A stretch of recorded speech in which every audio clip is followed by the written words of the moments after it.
Okay, good afternoon, everyone. Can you all hear me pretty good? All right. Plus, since I'm a judge, I'm used to talking really loud, so don't worry. If I get too loud, just tell me to shh a little bit. You can do that here, just not in the courtroom. I am honored to be here. My name is Judge William Dawson. I'm the judge right down the street at the East Cleveland Municipal Court, and I've been on the bench for 5 years. Prior to that, I spent 10 years as a criminal defense attorney. So when we talk about how to change lives and the advancements of technology, I go all the way back to the basics in human interaction and how we must change and how we must evolve so that we're being the absolute best that we can be. But I would like to say one thing that's interesting. All of the wonderful talks that I've heard thus far really focusing on the benefits of technology.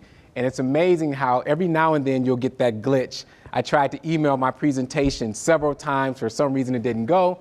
But with the power of that iPad, I sat back there and created this short version of my 3-hour presentation. So maybe I'm saving everybody.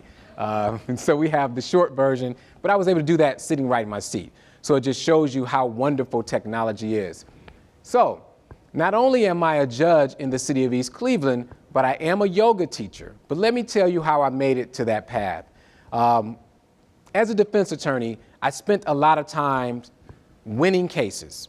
And I must admit, I was pretty good. I go in, talk to the jury, mesmerize the jury, and sometimes walk out of there with not guilties on a lot of criminal cases. But there came a time where that wasn't sitting well with me, because I noticed that some of the guys and the ladies that I would defend, they weren't really changing their lives. Now, I would try to do what I could to talk with them briefly, say, hey, you know what? We're going to go in, we're going to do our best, but you have to change, you have to make better decisions so that you don't need me to represent you. But oftentimes, as soon as they won that case, that stuff just went out the other side of the ear and it was over. So I tried to figure out what can I do to really affect change in the community.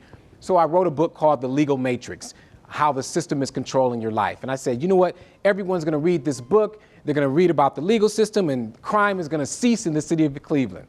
Well, it didn't happen. One of the reasons is I realized that the people who need to read the book, they weren't out reading books. They're, sometimes committing crimes. So I did not get to the demographic that I intended to reach. But then I created a workbook. And I said, okay, I know what I'm going to do with this workbook. I'm going to go into the high schools and I'll teach all the high school students about crime and how to avoid negative interaction with the legal system. And that'll do it. We'll fix the criminal justice system. And that's kind of working, but it's a very slow process. I go into the schools every week when I'm not on the bench to make sure that I'm teaching young people on how to avoid negative interaction with the legal system. But I'm still a defense attorney at that time, and I believe this was the turning point of my career. I had a young man who was charged with a robbery offense. And allegedly he went into a home, had a mask on, guns and everything involved, and robbed a group of people. Now it was interesting because as attorneys we get what's called discovery, and that's where we are exchanging information with the prosecutor so we'll know what we're dealing with. So during the discovery process, I'm reading all these statements and they're saying things like, we knew it was X, Y, and Z, we knew it was him, we recognized his walk, his talk. So we're in trial and the people are testifying. They're saying, yeah, we knew it was him because we know him. We recognized the voice. We could see his mannerisms.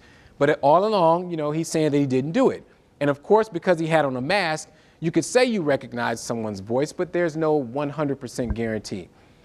So we go through trial and I eventually won that case. But I really felt funny about it because the evidence seemed to be overwhelming that it was my client, even though I was able to convince the jury through the lack of exact evidence or exact science or technology, as we've been talking about, that it was my client. So we win the case. I talk to him. I tell him, hey, you have to change your life, go in a different direction.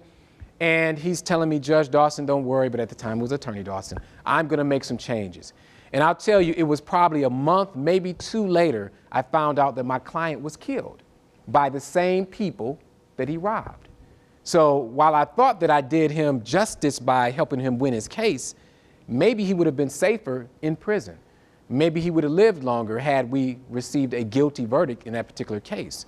And that was the point where I said, as a defense attorney, I really need to do something different. I need to help affect change so that I'm just not winning cases, but I'm trying to help people change their mindset. Fast forward, I figure I want to go back to East Cleveland where I was born and raised, went to all the schools, and I run for judge, and I'm elected. So I bring with me this movement called cycle breakers. because my goal is to break negative cycles in the community. So here's one of the slides. I am a cycle breaker. A cycle breaker is, and that there's, I used to use that, but what I'd like you to focus on is you have to seek, you have to learn, commit, and stay in the game. So here are the slides I want you to see. The first step of being a cycle breaker is you have to identify the cycle or the need for change. And here's the great thing about being a cycle breaker and how it relates to all of us. It's not just crime. It's everything that we deal with. So say, for instance, I know because all of you have come out this Saturday morning, you're probably the best students and the best professors around. But let's say that studying is one of your issues. I don't like to study. I don't really get at it when I'm in my dorm room. I need that extra motivation. That's a cycle that needs to be changed. Let's say that maybe you want to stop smoking. Maybe you want to eat better. Maybe you want to come to Judge Dawson's yoga class. Anything that you recognize in your life that you want to improve upon, that may be a cycle.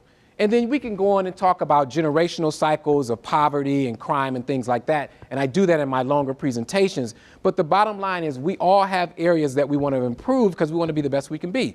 In fact, we wouldn't be at this conference hearing about all this wonderful technology if there wasn't a thirst for improvement. So we all want to break cycles, and sometimes that cycle can be the same old technology. So the first thing you have to do to be a cycle breaker is identify the cycle. The next thing you have to do is commit to breaking the cycle.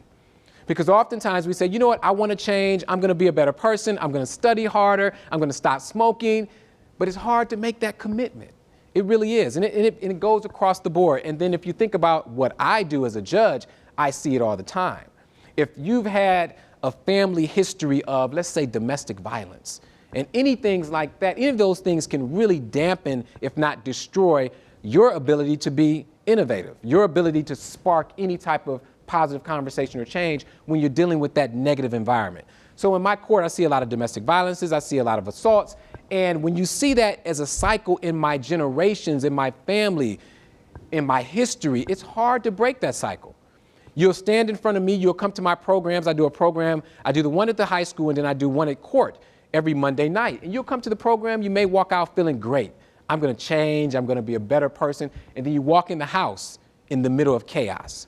So it's hard to commit to being a cycle breaker, and that's why commitment is so important. The next one is that you have to gather the tools that are necessary to break the cycle.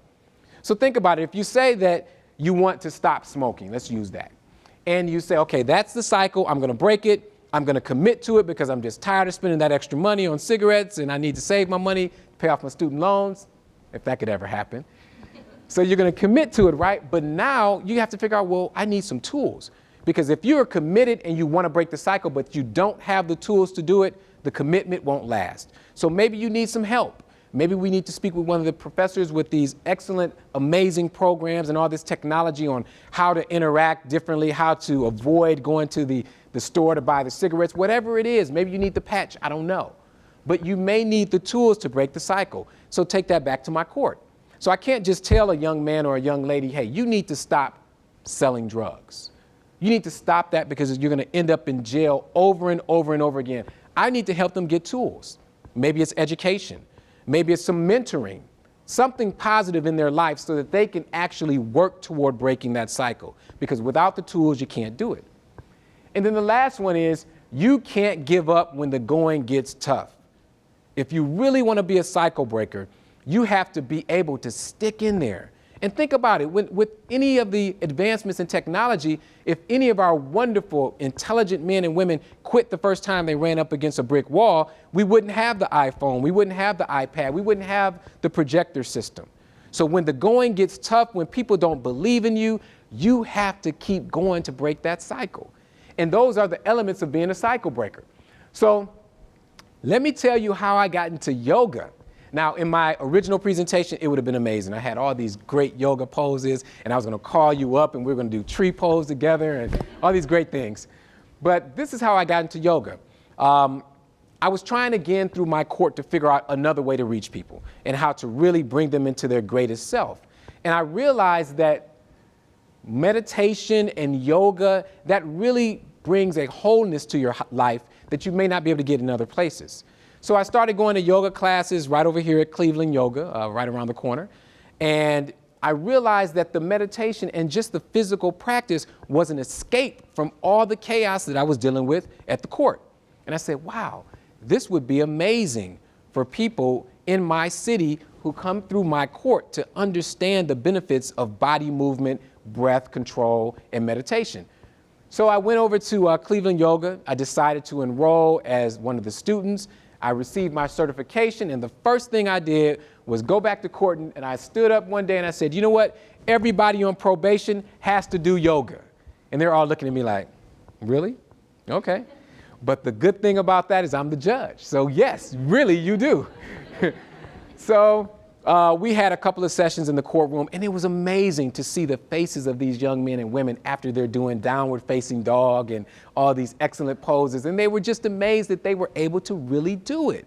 So I've been really dedicated to yoga teaching. I teach every morning, Friday at 6 a.m. at Cleveland Yoga. And in fact, a really interesting thing is that at 1:30 today, I'm going over to Cleveland Yoga to teach Case Western Reserve law students who are going for a free yoga session, getting the basic general principles of yoga. So I'm moving all over the place, but the yoga is so important and so vital to being a cycle breaker in my mind, because it gives you the mentality to stay in there when the going gets tough, to commit to doing what you say you're going to do, and there are tools involved that can help you break any cycle at all.